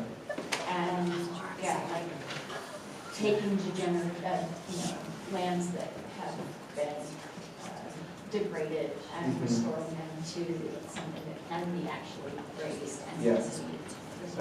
Absolutely. So, like going back to that CRP program, that's really kind of going and pushing those efforts to do. What we also all can focus on is climate smart. So going back and doing some climate smart practices, right?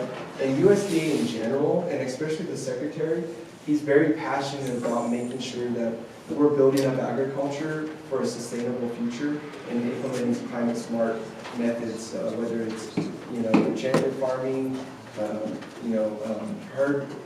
mob grazing, all these different practices. The department as a whole is really pushing and making sure that those efforts are being really emphasized and used by the producers. But there's really kind of that fine line. You got to come in there with that business plan. You got to come in there knowing more or less what you want to do with your operation, and then we'll tell you we're not gonna be the experts on that, but we can always steer and cooperate with people that are the experts, and we can put you in contact with them. So you have to have a product other than restoring soil or help to the land. Yeah, you gotta have at least some kind of business practice going on besides just restoring the land. Yeah, you gotta have some livestock or some kind of farming operation going as well. Yeah. Yes, in the back. So listen, if I decide I do want to pursue and get an FSA number, how long does the process take? That day. So as long as you make that appointment, they'll have you that number that day and you're ready to rock and roll. Yep. Just take everything with you. Yeah, just take everything with you. That's why it's so important. And for one, like for if it's Taos, you gotta make sure they're there too, right? So making sure that you're going one of the 2 days and working through that. But they're always actually just down the road too in Espanola. There's an office down there as well. Yes. I'm gonna put you on the spot a little bit. So, not a farmer, not a rancher. Yeah. I work with a lot of farmers. These programs are wonderful. Right. Often what I hear complaints about are that the agents that they're working with in those offices, in particular, this might be more NRCS, are not helpful, are not knowledgeable, are not friendly. So there is an immediate barrier to try to access these programs. Yep. Because the folks that you are encouraging everybody to establish a relationship with. You don't want to, right? Are really difficult to establish a relationship with. So what do you? Well, first, if you're facing that in New Mexico, you should probably call me. You can go back to my number, shoot me an email, shoot me a text, because I don't want that. That is the culture we don't want at all through the agency. We're customer facing. We're the farm service agency. We gotta live up to that word service, and if we're not doing that service, then we're doing a disservice to you as a taxpayer, because we need to be making sure that we're looking out for our farmers and ranchers and making us very approachable. We need to be approachable. And like I said to you at the beginning, I've been intimidated by the FSA office and service center. I've gone in there and I felt like I was a dummy, right? Like, no, I just need direction, I need help, I want to learn, I want to grow. So if that's going on today, then let's have that conversation, and then we'll work with that individual or that office to change that mentality. Yeah. Just to add to hers, Yeah. NRCS, so where would one go for NRCS information like getting to the FSA? Absolutely. So going back to, let's see, one of them talks of, I think it's farmers.gov. Farmers.gov, you'll be able to find all our sister agencies as well as the information of the state agencies. So then you can find the state contacts for NRCS, rural development, all that stuff. And they're next to each other here. Yeah, usually they're next to each other. Okay. Yes. I know NMA did an event last night about how Acequia can take advantage of FSA. Oh. Can you speak to that a little bit? Because I know we have our Taos Valley Acequia Association and a lot of people who are irrigating on Acequia. You know, unfortunately, I can't speak a little bit at a very high level overview, right? You're from Puebla, I don't often deal with the acequias, but they're very important and they're crucial to farming and ranching here in New Mexico. So, I mean, these programs should work with you as an individual program, or as an individual farmer or rancher. So, your acequia line, the whole acequia wouldn't be able to apply for a singular program. It would have to be the individual farmers along the acequia to come in and apply for the programs, get that farm ID number, and build those relationships. Especially when it comes to, like, it gets complicated because if you want to do an acequia improvement, like, you can only do it on your portion, right? Like, you cannot do a full-on farm loan to improve the whole acequia unless you want to be that sole entity that takes it on, right? So, I know some of, like, NRCS, I know they have a little more flexibility and they're able to do stuff. But if you're an individual farmer along an acequia, all this applies to you. Just not the acequia as a whole. Lawrence again. Can I give a pitch for NRCS about this? Because as a former NRCS. Sure, if I'm able to bill them, I'll bill them for my time, right? I used to be president of 2 different acequias, and I worked with NRCS for a little while in San Luis, Colorado. And we actually did 2 really big projects over there. One was a $1.2 million project to benefit 40 two members, and another one was $100,000 project that the bench funded in. The diversion projects, that diverted the water main dams on the rivers. And both of those projects, the $1.2 million projects, NRCS Equip provided $800,000 for that project, and then the Colorado Water Conservation Board provided $380,000, so it only cost us $20,000 to put this $1.2 million project down there. And the $100,000 project would cost the Acequia $15,000 for a $100,000 project. So there is ways to do it, and if anyone wants from the Acequia wants to talk about it, I can go into For sure. how that Thanks for bringing that up, and I know you had a question. Can any of this funding be applied to acquiring water rights? Oh, just, not the sole water rights. No, you still gotta be tied into an ag business. You gotta be using that water right for your farm ranch. Yes. Yeah, and it's gonna be case by case. I mean, those water rights have to really be tied to some land. Yes. I think it gets kind of a gray area if you're purchasing them outside to bring in to your farming operation. Right. So we'll just have to kind of case by case basis, take a look at it and see what it is. But yeah, anything that has a sole ag business on it. And then I think I'm being pulled out now, and I'll be more than happy to talk with anybody one-on-one. I'm going to hang out here for a little bit. Thank you all for listening to me. Hopefully it wasn't too much information, and I hope I wasn't too boring, because I always worry about those two things. But thank you guys for having me, and I'm going to go ahead and pass the mic to Lawrence, because you're actually up next. Thank you guys. Appreciate it. Jonas, that was really amazing. And so I just have a few announcements, just to make sure we get on track of getting out of here about at 4, because we all have so much to do out there in the world today, so thanks for coming again. I'm just going to make a couple announcements. We printed out, we updated all the ink toner on both our printers to print out some individual FSA applications, so we have some of those here for you. And then just an announcement for where the FSA office is here in Taos. It's on Cruz Alta Road. It's right across from the supervisor's office. Unless you're looking for it, you wouldn't find it. And even if you're looking for it, it's hard to find it. I mean, have a side. But if you have any questions about that, I can help you with that. They're typically there Tuesdays and Wednesdays. The two people that work there are great, very knowledgeable, very informative. I've talked to them both. They really will help you get done what you can do with them if it makes sense for you. The best thing to do is call them in Hernandez, because they're usually at that office. That office is much better staffed. And the upshot of having people only here 2 days a week is that the other 3 days a week they're in other parts of Northern New Mexico, servicing other producers. Again, they're just a wealth of knowledge. They're very friendly. They're really very knowledgeable. So again, we can help you with that if you need. So we're going to have 3 people present in about 5 minutes or less for each of their programs. Lawrence is going to start first. He's with the National Grazing Lands, and then we'll go to Moya from Mexico Farm to Table.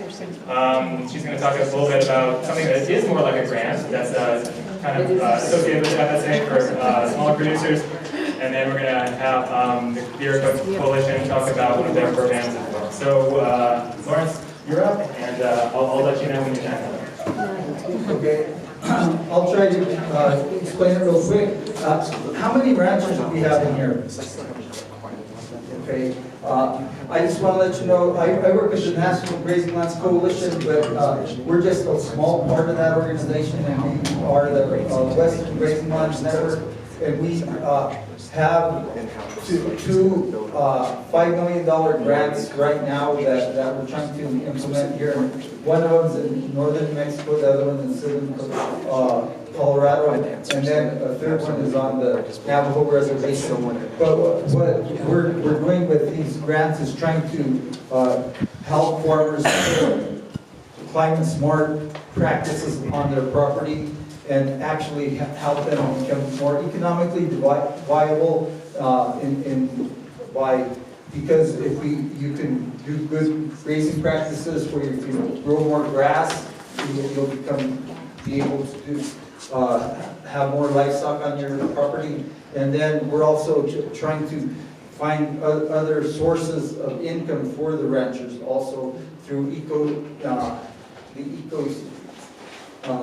services, kind of like, well, you know, if you can provide habitat for wildlife, you can sequester more carbon and things like that. And plus, we're working with a lot of other people. So if anybody's interested in that, just come see me. We're in the process of just getting started on that. And we want to expand it. We're also applying for what is it? Grazing Lands Coalition? RCTP.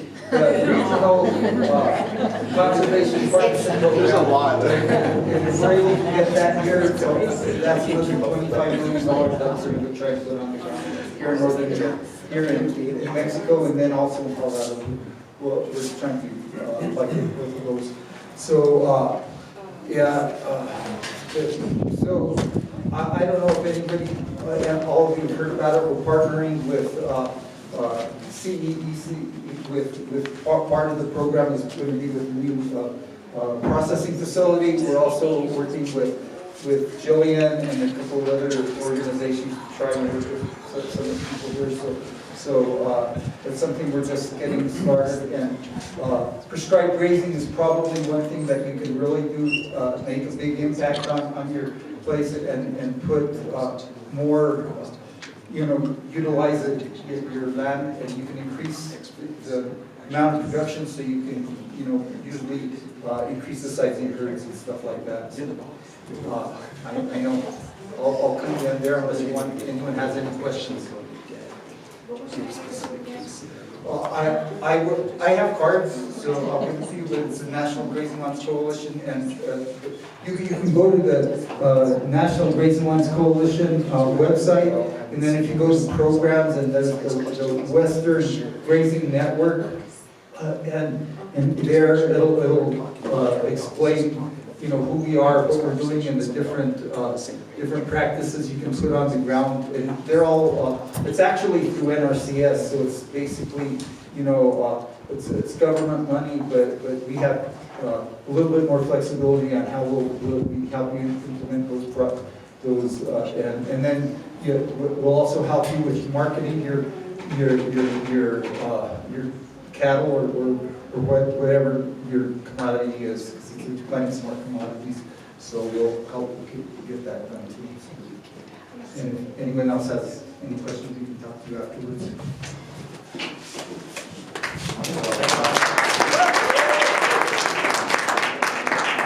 All right, there you are. Maya is next from New Mexico Farm to Table. Thank you. So I have laryngitis, lost my voice, so I'm going to speak as loud as I can. It's kind of hard to follow Jonas because he did such an awesome job, and we're just a component of everything that Jonas and USDA and MSA does. So my name is Moya Martinez. I'm with Farm to Table, and I'm the program director for the New Mexico Farmer Innovation Program.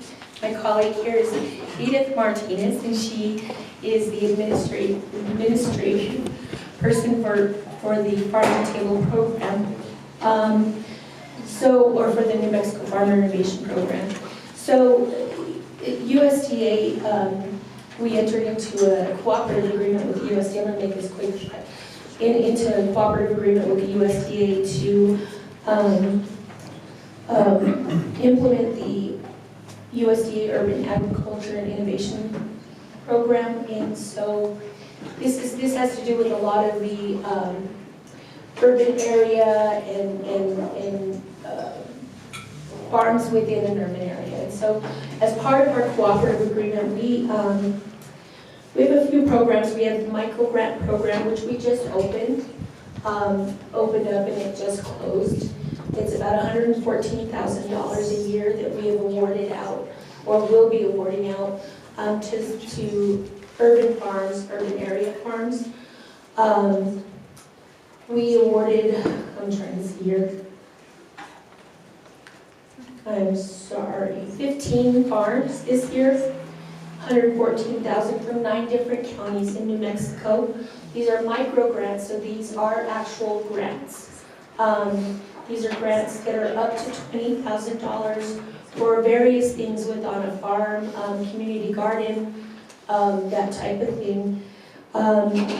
We also will be having sub-award agreements that are their community partners that are helping us to establish training programs, you know, just promote urban agriculture,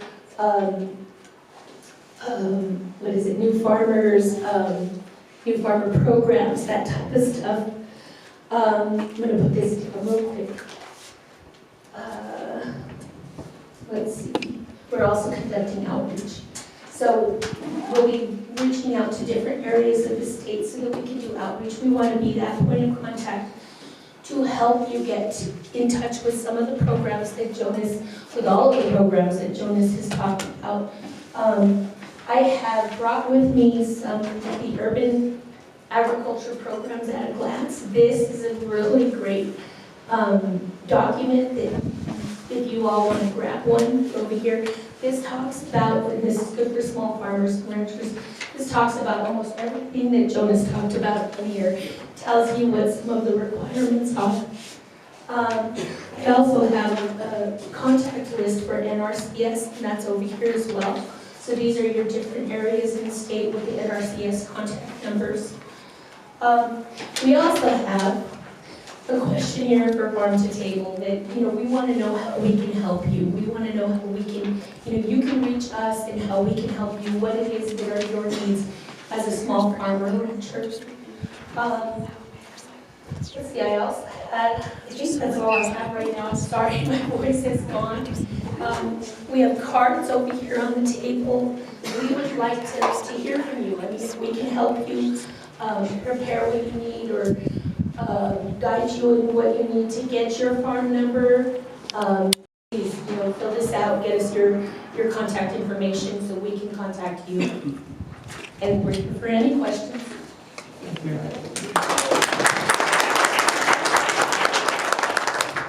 Thanks, Maya. And just so you know, Taos actually does qualify as an urban area because we have more than 5,000 people here. That's how the federal government defines it. So I didn't know that until I learned about that when they put out their program. Okay, I think we have one more brief presentation. Maybe 1.5, 1.25. So the next person is going to be Amy Larson from the Kabir Coalition, who they do a huge amount of things, and she's going to talk about, I think, a program in which they are looking for collaborators, branches, to do some work with them about climate smart practices. So. Hello, everybody. Good to be here. Thank you so much for the presentation and everybody who are talking about opportunities here. I learned so much. Thank you very much. So I'm ADM with the Kabir Coalition. We are an educational nonprofit. We really focus on helping establish resilience in working Western landscapes. We do that through education, workshops, technical support and research, really the foundation of which is based on soil health because we are growing grass and as well as livestock.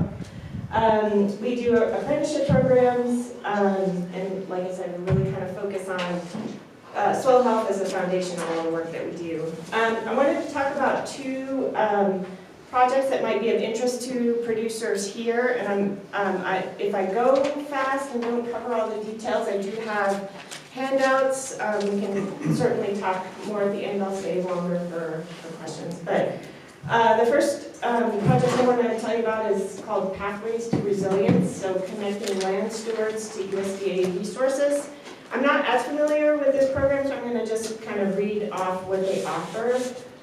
So Kabir can support producers by really connecting folks to NRCS programs, USDA programs and opportunities, and really kind of be the liaison to help support getting access to those opportunities. So that includes helping with writing grant or cooperative agreement proposals, developing maps or technical descriptions of projects or reports, helping understand how you can engage with USDA, how can that, what are access points. We're offering scholarships for travel or attendance. We have an annual Regenerate conference, so that usually happens in November. check out our website, you can find out more information about it. This year it will be in Denver, but we're trying to do the following year in Santa Fe. And then helping you host workshops where you can learn about partnerships between producers and USDA agencies. So this information will be available. And sorry, I'm using a cheat sheet here. There we go. And the program I work with is called the Carbon Ranch Initiative program, and we're kind of embarking on a 5-year project where we're going to be working with 10 producers per year over the course of a 1-year time frame. So in 5 years, we'll be working with 50 producers. We're working not only in New Mexico, but southern Colorado, West Texas, eastern Arizona. And it's really focusing on kind of, it's a partnership for climate smart commodities program. So our mission for that is to help support producers get more grass-finished livestock products into regional supply chains while reducing the waste and really building that quote-unquote waste into building healthy soil. So there's kind of 3 facets to this program. We have on-the-ground technical support, we offer marketing and business support, and we also do educational workshops. So we work with partners that are helping us do kind of a trade campaign, so getting consumers really invested in understanding what the work that y'all do in terms of regenerative practices and how that's really different both for producers, our businesses, and the local economies. If we can keep all of this, the meat that we work really hard to produce in our local economies, it's better for everybody. So on the ground, we do help with applying organic amendments. That can be anything from compost, biochar, chipped wood, anything that can kind of cover the ground, because we have a lot of bare ground and we know how that just promotes erosion and all kinds of problems. We support producers who are interested in organic amendment production. So if you're interested in creating your own compost, creating your own biochar, then we can help support that, not only that production, but then application on rangelands as well. So some of the requirements are that you do have to have an FSA number. So to start. So that's one of the requirements. For our particular project, we are focusing on non-irrigated drylands and rangelands. So we need to have at least 10 acres where we can apply some of those organic amendments on that particular parcel of land. There are other requirements. I'm not going to go over all of that. I'm certainly willing to have conversations. There is an application process that's on our website, and I have business cards, I have information, and I'll just kind of stop there because I know that was a lot of information. So I highly suggest going to their annual conference, though. It's really inspirational. It's amazing. Like I went last year when it was in Santa Fe. Yeah. I took the stories people tell. It motivates you, on those hard days. So it was really cool to see. Thank you. Thank you. Are we taking questions or next person? Maybe I don't know, maybe we'll just do questions just one-on-one kind of once we disperse here. But I guess Jillian's going to talk a little bit to close things out about some upcoming events. I just have one last announcement. If you could just fill out this little evaluation form here and give it back to us, that's very helpful for us, because all this is funded by USDA programs, and they really need information going back to them about, we had 40 people show up on Taos on Saturday in June. It's like, they wouldn't believe it unless we have some paperwork to kind of prove that. So thanks for being here again. And Jillian from the Alianza de Agri-Cultura de Taos is going to talk a little bit. So you probably all know that this event was put on by the De la Tierra La Cosecha Coalition of Taos, which includes Alianza Agri-Cultura de Taos, Taos County Economic Development Corporation, Taos Valley Acequia Association, and Taos Land Trust. You may have noticed that we do a lot of events, and that's not stopping, whether we like it or not. So there's a pile of events coming up. June 12th is our Land Stewards Happy Hour at the Sagebrush at 5:30. That is for everyone involved in land stewardship. Our farmers, our ranchers, our acequieros, our service organizations, our conservation organizations. It's a great place to come and meet other folks who are dealing with the same problems and excited about the same things that you are.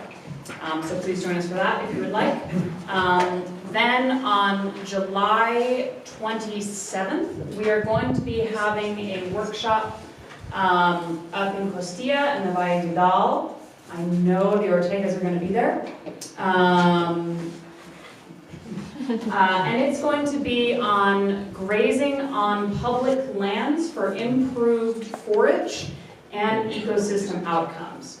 We're going to be talking about, and it's really specifically about public lands. It's going to be how to work with a public lands agency and get them to understand where you're trying to go, and work with service organizations like the Quibira Coalition, like Amigos Bravos, like Western Landowners Alliance, to help you get that good work done on your permit, so you're getting better forage and our public lands are better stewarded.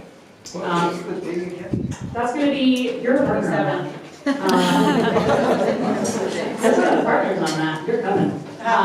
July 27th. Don't worry, you're going to be there. Oh, you'll be there. Lawrence is everywhere, in case you can't tell. He's part of everything. And it's awesome. We are also going to be having 4 orchard workshops coming up this summer. And one is going to be on Acequia irrigation in orchard systems. One is going to be on integrated pest management in orchard systems. One on marketing orchard products. And a third one. So please join our mailing list. Please follow us on Facebook.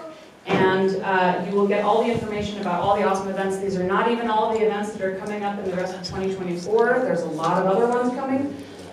So please stay involved with our coalition and let's keep the momentum going for education and capacity in our agricultural community. Do you have the dates yet for the orchard? We don't. We just found out we got that grant last week. Yes. What's your Facebook? Alianza Agri-Cultura de Taos. Or Taos Valley Acequia Association, Taos County Economic Development Corporation, or Taos Land Trust. You'll find out about all of our events on any one of those Facebook pages. Can you repeat it? Alianza Agri-Cultura de Taos. And Lawrence is going to say something in a second. Another thing I'd like to say, like when we're talking about, gosh, our office is only open 2 days a week, and sometimes the people are grumpy, and there's not enough money in these programs, and I need programs that serve me in this way or that way. We have an awesome organization over on this side. We have killer representation today from International Latino Farmers and Ranchers. They're a great organization to get involved in if you want to be advocating at the state and federal level for improved policy. We also have, again, Lawrence is involved. Who's the head of that group? You guys, when do you want to talk to that? Lawrence. This is our president. Find it out, go to Lawrence. Well, Latino Farmers and Ranchers, I'm on the board. I'm not an employee or anything with them, but we work with Latino Farmers and Ranchers throughout the country, and we're trying to go international right now. Based on where? It's, well, the main office is in Washington, D.C., okay? So, I'm the acting president. Because we're going through a little bit of a transition right now, but if you have any questions, you can come talk to me afterwards. While the mic's in your hand, also New Mexico Food and Agriculture Policy Council. Okay. Yeah. Okay. I serve on the governing board of the New Mexico Food and Agriculture Policy Council also, so I wear a few hats, and we're having a state meeting on the 27th of June, right? Is that the right date? So anyway, but that's going to be in Albuquerque. So anyway. I didn't know about that. And we also have Rocky Mountain Farmers Union active in this room. Again, it's going to be Lawrence and me. So if you want to get involved politically, please get involved in the New Mexico Food and Ag Policy Council. They're excellent. They do incredible work at the state level. They bring all of us together, all of the other advocacy groups and farmers and ranchers and health and food programs. They are, I think it's safe to say you guys are primarily responsible for the fact that all kids in New Mexico now get free breakfast and lunch. And thank you guys. And they work on so many other important agricultural policy efforts. So please consider getting involved with them. Please consider getting involved in Rocky Mountain Farmers Union, in Latino Farmers and Ranchers. Jonas used to be with New Mexico Cattle Growers. If none of us are quite your cup of tea, or Farm Bureau, we really need you. We need our agricultural community to be loud and proud and rowdy. We need you guys getting your FSA numbers so that we can go advocate for more money and more staff. We need you guys showing up and talking about what your problems are and what your needs are, so that we can go to Jonas's boss, Zach, and be like, Zach, give us more money. We're awesome. And then Jonas can get us that money. So yeah, get involved, come to our events, be loud and proud and rowdy, and come drink beer with us on the 12th, and come learn about orchards and cows and all the other good things that are all of our events. 5:30, safe rush, patio. Can I say one more? Stay here. We're having another event in August, right, at Valle Vidal? No, that's the July one. That's the July 27th. That's July. Acequia and Valle Vidal. We're going to be at the Acequia Community Center, and then we're going to go out to the permit on Valle Vidal. July 27th. July 27th. I'm sorry, I didn't get, maybe I'll get them to change the other one, but we'll see. Okay. Raise your hand if you're a visual person. You like seeing things visually. Awesome. If that is so, and you've gotten a lot of information today, we have the Resource Center here at the TCEDC office, and you can come even after this meeting and familiarize yourself with the space. It's got pamphlets on everything that was talked about today, and it's open to y'all by appointment, so feel free to wander over there after now. And if anyone has not doesn't have one of these forms or hasn't signed in, could you raise your hand? Awesome, I'll find you. Thank you.